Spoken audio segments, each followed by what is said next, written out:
The views and opinions expressed on any program are those of the producers and/or the persons appearing on the program and do not necessarily reflect the views and opinions of FRC Media, Bristol Community College, or the City of Fall River.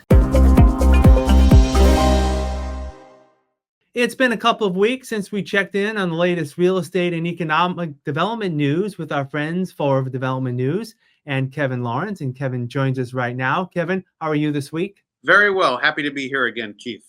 All right, this week we had a couple of items on the agenda. There are actually, I guess, some updates. Yes. We talked about this, I think, just a few weeks ago about how there was movement to build some apartments in the former Cherry and Webb building in downtown Fall River. Well, last week there was a meeting of the Zoning Board of Appeals, and that's been clarified a bit. What's going to happen down there now? Yeah, the Fall River ZBA gave the green light to Little Tiger Capital LLC, and they have an agreement to transform the Cherry and Webb building on South Main Street, a prime piece of real estate in the heart of downtown, into luxury market rate apartments. Luxury on South Main Street is the headline I used on Fall River Development News. The plans include some property improvements that will feature a furnished rooftop deck overlooking the water, a spa, a sauna, pet washing stations, media labs, and a movie theater for the tenants.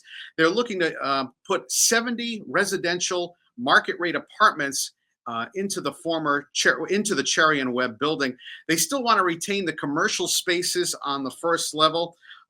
So that's the thing that drew a lot of attention at the zoning board meeting was a request to put some residential apartments on the first level, and the zoning board eventually compromised and allowed some residential units to go on the ground level, but the commercial storefronts that face South Main Street need to remain. So there can't be any residential spaces facing South Main Street in downtown Fall River with this new proposal. Yeah, I know there was also a discussion because 70 apartments, that's a lot, and that's a lot of parking that's needed. There was also some talk about how that would be handled as well, correct? Yeah, they were looking for 173 parking spaces. The proposal to reduce the parking requirement for residential use to a 1-to-1 ratio is debated, with the board ultimately deciding to approve a special permit conditional upon securing 70 parking spaces within a 2,000 square foot radius of the building. Parking would be utilized right behind the building at the Pearl Street parking garage. But of course, the top level of that garage has been closed for quite some time right now because of disrepair. So the city needs to really get on that and get that fixed so parking can be provided for these new residential apartments proposed for South Main Street. Any idea on timeline and when these may come to fruition? Within the next couple of years, they'd like to have this completed.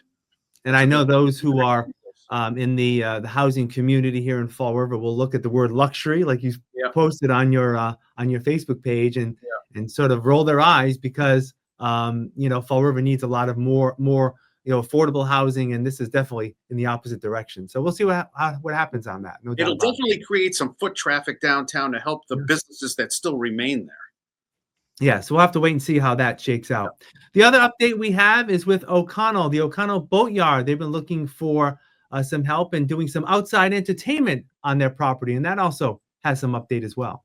I live in the north end, and this is quite exciting because we don't have a lot of waterfront activity in the north end of the city. It's primarily near Heritage State Park, Point Gloria, that area near Battleship Cove. So the zoning board made some news in the last few days, granting a special permit to Kara O'Connell, who operates the O'Connell Boatyard at 180 River Street in the city's north end. It was tabled due to some issues with the proposal. The new proposal included a reduction in capacity from 200 to 150 patrons and a detailed parking plan. This is a new entertainment venue and seasonal bar she is proposing. It was approved by the zoning board. The bar and entertainment space will be open 7 days a week from 11:30 a.m. to 10 p.m. from May 15th through October 31st. And Kara O'Connell emphasized the project's potential for local economic development and community engagement. And she also said, this is quite exciting as well, Blount Foods is seeking to locate their food truck on the property from May 15th through October 31st at her new seasonal bar and entertainment venue. The board also expressed concerns about the traffic and alcohol service management and regarding some entrance to the the seasonal bar. The proposal did receive favorable feedback after all was said and done. She addressed those concerns, and the board approved the petition with conditions related to parking and emergency access. So it's good to go. And I assume she's going to try to open this thing up at least by the end of the summer, and she is allowed to go through October 31st at this new space at the O'Connell Boatyard in Fall River. And the other licensing issues have been worked out as well in terms of alcohol and the like, or they Yes. already have something? Yes. Yeah. All right, good stuff happening in Fall River. Please find out more good stuff about economic development and real estate news by visiting Kevin's site on Facebook, Fall River Development News. Give it a like, give it a follow, and Kevin, we'll talk again next week. Thanks. Thank you, Keith.